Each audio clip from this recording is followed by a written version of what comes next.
I appreciate everyone taking out the time to join so we can have this discussion. I like and prefer having small groups so we can have a little bit of a, interactive discussion. That's always good just to talk about real estate in general, but also any questions you specifically have for me, my background, or our company. So I'll go ahead and get started. Feel free to stop me at any point in time. You can type in questions, or if you just want to take the floor, again, that's a benefit of having a small group like this. Just to give you guys a little bit of background about myself, my name is Zach Lemaster. I'm the founder and owner of our company called Rent to Retirement. We assist investors in building passive income portfolios across the country. This would be in the turnkey space. These are properties that are basically ready to go for the investor that fit, the cash flow criteria that they are trying to achieve. And so what our team does is we identify markets throughout the country that are viable markets to build a passive income portfolio. These are certain locations that have things like landlord-friendly legislation, low taxes, future population and economic growth. We look at home prices relative to rent income, look at areas that have a diversity of economy. So it's a very stable growth area. Typically, this is your Midwest and Southeast. We work in 15 different markets. As we all know, the coastal areas, while you can have great appreciation, especially if you're forcing appreciation through a flip structure, it's a challenge to get cash flow and obtain cash flow in those areas because price points are so damn high. It's a challenge. And so what our business does is on the passive side, we do all the work for the client where we do a lot of new construction. So we either build houses or renovate houses. We lease and manage them for the investor that basically just needs to come in and buy the asset if it fits their cash flow goals, and we'll assist them with everything else that's involved. And you're still learning throughout this process. This is more hands-off than, say, an active flipping type of environment, but this is an area where someone can easily come in and scale their portfolio and diversify across multiple different markets and work with our team to make sure they're incorporating all the aspects that they need to build a successful rental business long term. This is on the financing, legal, tax, accounting side. There's a lot that goes into, what does it take and what is the right approach to build a successful passive income portfolio to achieve some sort of financial independence and residual income over time. And this is very complementary to what you are already doing with Investor Pro, being that that's an active business and you're learning it and you're going through those steps to build up, whether you're flipping or whatever the case is, you're building capital. But then what do you do with that capital? If you don't end up holding that asset, kind of the end goal with most people in real estate is to obtain some level of residual income, some level of retirement to some degree. And you accomplish that by building a rental portfolio over time. And there's all sorts of added benefits to holding real estate. We love investing in real estate. I don't do any sort of investing outside of real estate because it's been a proven path for us. And I'll talk about my specific background in a moment. But that's what we assist our investors in is building that portfolio over time and then learning how to scale it, so you can still do the flips and, go through that process. And that is very actively involved, currently doing that or not, or whatever, whatever degree you're working on your active type of business endeavors. This is a way to build passive income. And we've, identified the markets, the properties. We have a whole path to follow to assist the client in building an active portfolio. We work in single family, multifamily. We do commercial properties as well as a lot of new build and development projects. And we'll go through our website together just to give you an example of what those projects look like in the different locations. But typically price points could be anywhere from $70,000 on the low end to upwards of $300,000-$400,000 if you're talking about an A-class new build or multifamily property. Most investors are acquiring these with conventional financing. Especially right now, we have all-time low interest rates, exceptional loans. We're seeing a lot of inflation with the government pumping money into it. So we want to hold good debt. If anyone's a Robert Kiyosaki fan, it's all about building asset classes and mitigating your exposure to inflation and using leverage as a tool. And so most people are putting 20% down, 25% if it's multifamily. They're buying the asset. They're expecting a certain level of cash flow and return on investment from acquiring that property. We have some creative things we can look at with new construction where someone can actually almost do the flip model and build immediate equity. We're going to do the construction for you simply because of the equity that you're growing over time. This would be in our Cape Coral area in Florida, where we build houses for $275,000. This is a 4-2. It takes about a year to complete. And there's multiple ways you can acquire those houses. There's even a 10% down loan option called a construction to perm loan, a regular Fannie Mae loan. And I'm talking a lot about complicated topics, so we'll go into this in more detail later. But this is an area where you realistically for $30,000 or $40,000 could come in and have a brand new built house for $275,000 that's going to rent out for $2,300 a month, which translates into probably a 12 to 14% cash on cash return. That's your return on investment after you factor out all your expenses, mortgage, management, taxes, insurance, things like this. And so it's a very attractive buy and hold investment in new construction. The big benefit with that, though, is these properties are usually appraising in that 340 to 360 range. So that means after a year and it's completed, you can either potentially sell the property for a gain and recycle that money to build more, buy more properties. You could potentially do a cash out refinance where you pull a lot of your down payment back out. So you're almost into the property for nothing, but you still acquired an asset. So I'm just planting the seed that there's a lot of different creative things we work with investors. Typical down payments on the low end, you probably need 15 to 20,000 to put as a down payment for a house using conventional financing. With our program, we don't charge investors anything for our services. We get paid through the sale of the real estate. We're doing the flips. We're financing the construction projects and either building the property. So we're doing the value add. And most traditionally in a turnkey property, all the work's already been done for you. So it's a good cash flow investment, but it's not something you're forcing appreciation over time. The benefits of real estate, I mean, obviously cash flow, that's the one fundamental that everyone looks at, because that allows you to kind of build a strategic investment plan where you can achieve, if your goal is say $3,000 a month, $10,000 a month, whatever, you can reverse engineer that with, okay, how many properties do I need to buy at a certain level of cash flow to achieve that passive income? But then we also look at all kind of the global picture of all the other benefits of owning real estate. Real estate appreciates over time. The tenant's paying the loan down for you, so you're going to build equity through the debt reduction.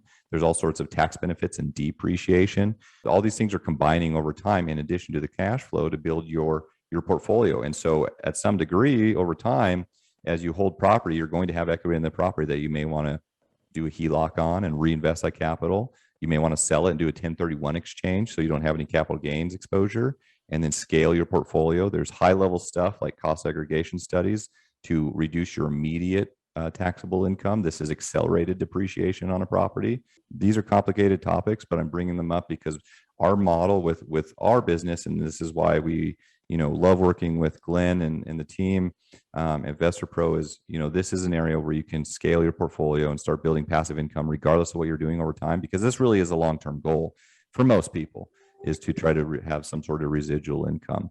I'll go into a little bit of background about myself, and then we'll open up the floor to intro questions or any topics you guys want to cover. I'm a real estate professional now. I wasn't always. I started my career as an optometrist and then went into the Air Force. So I'm from Wyoming. I went to undergrad at the University of Wyoming and then moved to Portland to go to optometry school. That's where I met my wife. She's also an optometrist. I was on an Air Force scholarship. I was in the Air Force as an officer doing optometry for 7 years. I invested in real estate that entire time. My first house was a house hack, was a duplex.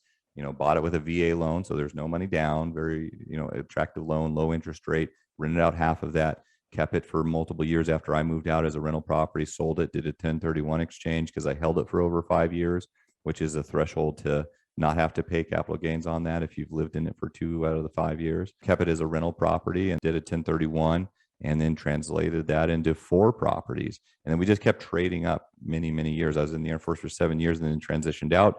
We moved to Colorado where we own multiple private practices for optometry, but we invested that entire time and eventually got to the point where we were able to replace our active income on a professional level through real estate, our passive real estate, not through flipping, but through building a residual income where whether we were working or not, we were able to sustain our lifestyle. And then of course that grows over time, like we talked about. And that's what led into this business. Many of our friends and family and colleagues were looking at what we were doing in real estate and very interested to see how they could do the same thing. I mean, we all start somewhere. Sometimes it's daunting to speak with people or be in groups where people are doing crazy stuff and they've been doing it for many years, but we all start at one point. The simple fact is that you are starting, and that's the important thing. And then you're staying committed to continue to build your portfolio over time and scaling up over time. And that's exactly what we did over many years. It didn't happen overnight, but over many years, we were able to replace our active income through passive real estate and assist other people in doing the same thing, because we went into these markets. We've been successful investors there. We've built our teams and systems in place in each one of those locations. So it's kind of a proven path. And we have a track record to show that over many years, where all we have to do is basically scale up. We don't want to own every single house we come across. That's a good deal. We have our business plan, and financially we couldn't, but so this is an opportunity for us to follow the same process that we've done for ourselves, bring other people in. If it makes sense for a cash flow long-term investment, buy that real estate, go through the process, setting you up for a higher propensity for success because it's following the system. Let us be your guide through finding the best lenders and best insurance companies, following the process, and having kind of a passively managed portfolio that we can guide you through and advise you over time on how to scale that. And then that's the real thing to focus your time on is, what are the strategies that you can employ over time to build a larger portfolio. So that's our business and kind of my background. I'll go ahead and stop there and see if anyone has any questions, and then we can take a look at some of the actual deals that we have. So I'll open it up to you guys. I had a question. You mentioned really quickly accelerated depreciation. How does it work? Depreciation is one of my favorite things about real estate. I mean, we were and the tax benefits in general. I mean, we bought for cash flow for many, many years to have a certain level of cash flow on an ongoing basis. But now really our main investment strategy is for tax purposes and depreciation. So let's talk about depreciation in general first. Depreciation on single family or mainly residential, it's also multifamily, but really residential property. The government has decided that there's a depreciable time frame of 27 and a half years. I don't know where that number came from, but go ahead. We bought a commercial property and that writes off over 39 years. 39, correct. Yes, okay. For commercial, it's 39. And mainly if you're talking, especially like retail or industrial, I mean, commercial or even larger, just residential. I mean, commercial property is structurally different and it doesn't have the same wear and tear. So that should be 39 years. And so it sounds like you're probably already a little bit advanced. I am just going to cover depreciation in general real quick and then go into accelerated depreciation just to make sure anyone else that is also curious about this we're covering their topic. So depreciation for single family or residential, 27 and a half years. What that means, and you have to reduce land from that. Land is usually a small percentage, but say you're buying a $100,000 house and they remove 10%, $10,000 for land value. So your actual improvement on the land is $90,000. You basically take a tax deduction on that $90,000 over 27 and a half years just by owning that real estate. And that reduces your taxable income on the property. That's another added benefit of owning real estate is that we call it kind of cash flow or tax-free income because you have so many write-offs, depreciation being one of them, where the income that you have, you shouldn't actually be paying taxes on. So that's kind of depreciation in general. Now, what you can do with real estate, once you obtain a certain level of real estate investing and status, is take accelerated depreciation. This is where we get into cost segregation studies. This can be done on single family. It can be done on residential, commercial. We buy a lot of commercial every single year for this exact strategy. And what this is where you're taking a certain level, a certain percentage of that depreciation instead of over 27 and a half years or 39 years for commercial, you're taking a percentage in year one to immediately offset your active income. You do have to obtain a real estate professional status to do this. This is a self-proclaimed status. This isn't something that you have to apply for, but you would have to defend if the IRS were to audit you, albeit I think that is rare. There's certain qualification criteria that you have to meet, like 750 hours dedicated towards your real estate portfolio per year. There's income things. But basically the idea is once you're an active investor and your income is from real estate in one fashion or another, even if it's passive rentals, once you own enough real estate, you can justifiably, qualify for that. Your CPA will assist you with that. And then you can take accelerated depreciation. To use an example, let's look at a $1 million commercial asset. You would normally take that divided by 39, and that's how much depreciation you can take each year. If you are doing an accelerated depreciation, doing a cost segregation study, you can take what's called bonus depreciation. And this is getting a little complicated, so just hold on to the main concepts here. But there's certain things that you can take all the depreciation on year one. They break it up into things like 5-year and 15-year depreciation, certain things that, appliances or certain things that the business or the tenant, the flooring, it's not going to last 39 or 27 and a half years. So the government allows you for taxes to take that all in year one. And so whatever they deem, you have a cost segregation study. This is done by an engineer. It's a paid report. Typical costs on a residential property could be around $800 to $1,000. If you're talking about commercial assets, it could be anywhere from $7,000 to $15,000, depending on the properties. We do cost segregations on all our properties every single year. Typically around the $10,000 price point is what we pay for them, but they give you a report that and this is a requirement. You turn it over to your CPA. It outlines all the depreciable assets and what you can take in year one. Kind of a rule of thumb would say you can take, the goal would be about 30%, 25 to 30% of the asset is in year one. So $1 million property, you could have a tax write-off of 250 to 300,000 in year one. And then the rest of the 70%, the 700,000 or 750,000 you take on commercial over the next 39 years, you still get that depreciation.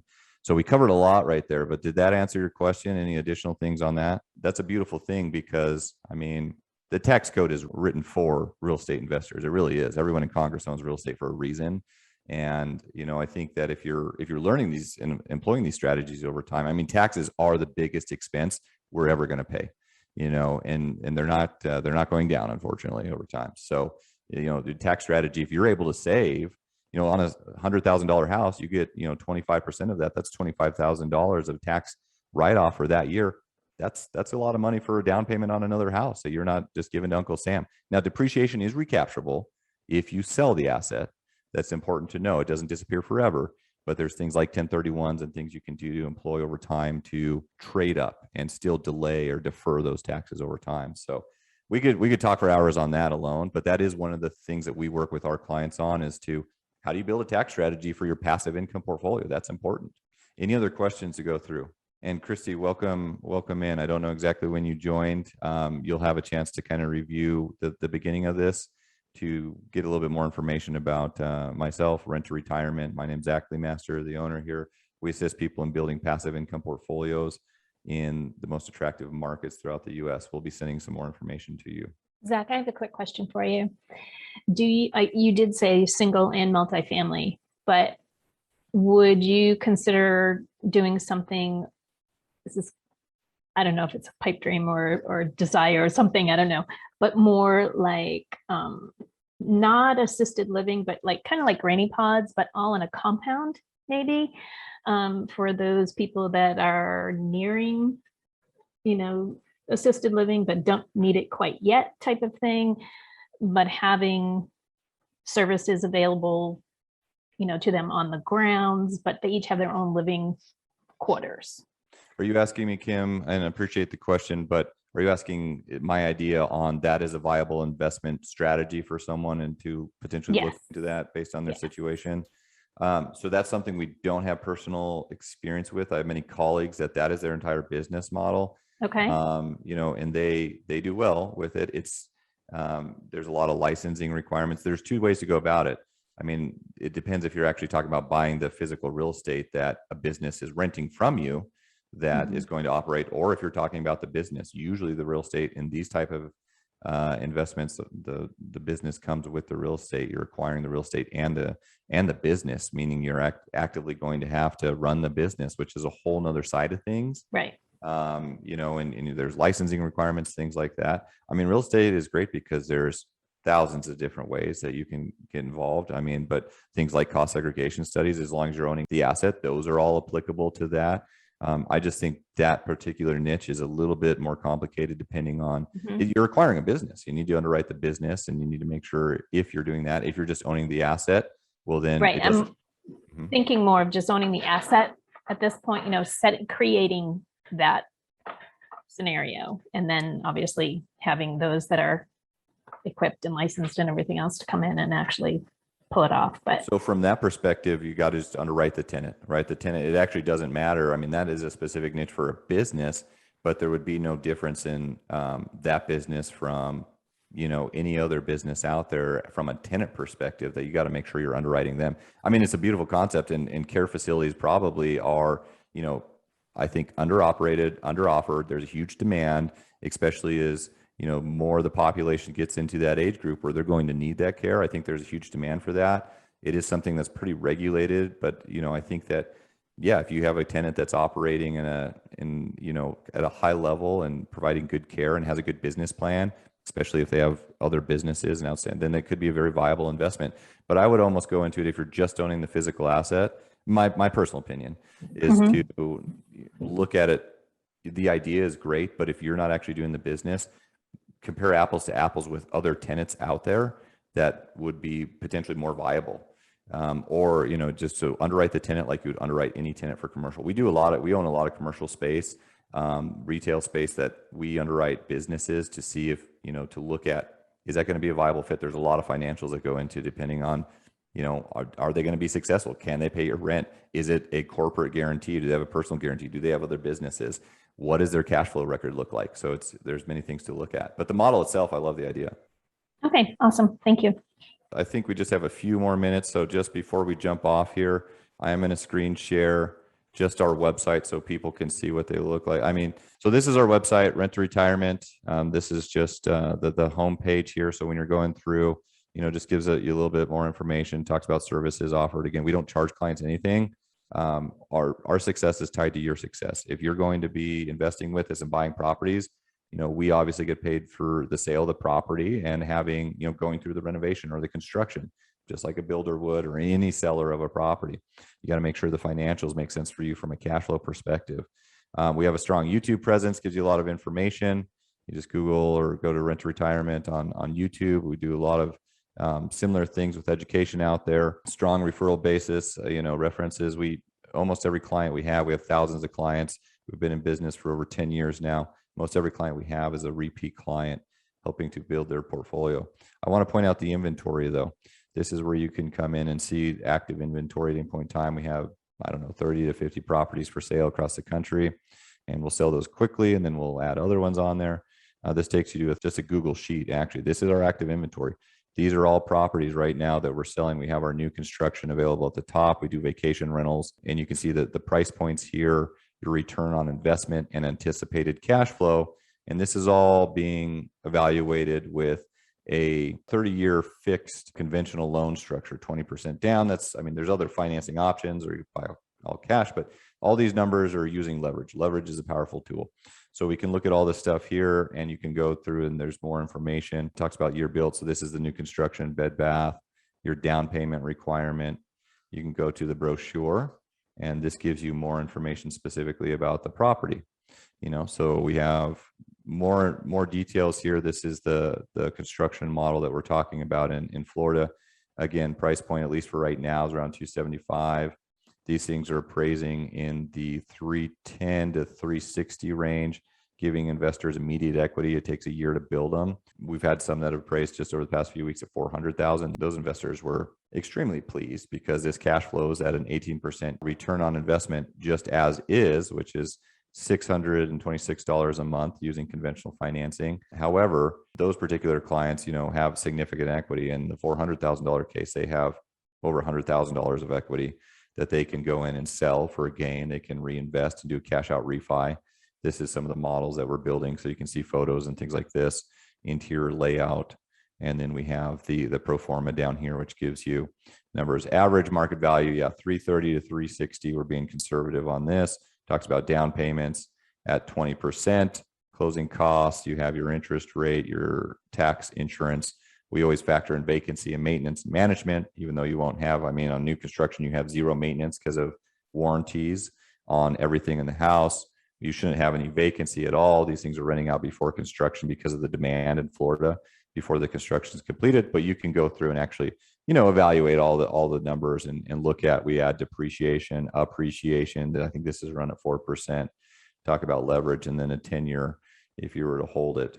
So anyways, I just wanted to give you, I know we're running out of time, kind of a brief introduction on inventory. And then we have the turnkey stuff. Here's one for $100,000 that was a rehab property, and these are actively available. So, for something that's a little bit more attainable at a lower price point, this is a house that we go in and rehab. I wanted to share a little bit more about the inventory. Feel free to explore the site. Feel free to reach out to our team. Basically what we do, if anyone is interested in learning more, we have investment strategists and counselors that will set up an appointment with you to spend 30 minutes, an hour, whatever, going through an initial consultation, talking about your goals, criteria, timeline, resources, what's important for you, what are you trying to achieve now, what's the long-term goal look like, talk about some of the things we did today, even tax strategies, but basically have an initial consultation, build an investment plan. And then from there, there's action steps, getting pre-approval with a lender, and we have excellent lender recommendations. That's always step one in buying any property. And then having a follow-up strategy call where we work with you on a higher level and go more into the details of what makes sense for you, and actually identifying properties and then going through and, putting offers on the properties, putting down payments, putting a down payment on the house, going through the due diligence of inspections and appraisals. From that point, it's a normal purchase process of, just like you'd buy any real estate, and we're going to hold your hand through the whole way. So with that, I'll go and stop. I don't know if anyone had any last minute questions they want to run through. And You said from then on, it's a normal purchase process, but we don't pay you any consulting fees or none of that. free 99. Yeah, no, we don't charge any sort of coaching. I mean, So you guys if are, like, I would view you as an agent, say a real estate agent, but you're not. You're just the seller of the property. So basically it goes from you, the seller, to me, the purchaser, without any in between people. correct. I mean, we have other partners too, right? We have lending partners that, are financing some of these potentially. We have other partnerships that may be involved in the ownership, but pretty much exactly what you outlined is accurate. We are, licensed brokerage, but we're not acting in the capacity of representing anyone. We're selling the property to our database, to our direct clients. These aren't on market deals. We don't sell in the MLS. These are exclusive listings to our clients that follow our process. And that's correct. We don't charge anything for our services. We get paid by, hey, we buy the house, we renovate it, we do the value add. No, I understand where you make your money. I was just, because I'm like, I'm saving myself 7% here. Yeah, right absolutely. off the bat. Right. And it's really a cash flow analysis. If the numbers from a buy and hold perspective make sense for you to build into your cash flow portfolio, then it's a win for everyone. It's a win all the way around. Some people, I think, in the flipping mindset want to try to have under market value properties to try to force in equity, but then they're usually dilapidated houses, right? I mean, there's work that goes into that. And in today's market, it is a challenge to find those houses.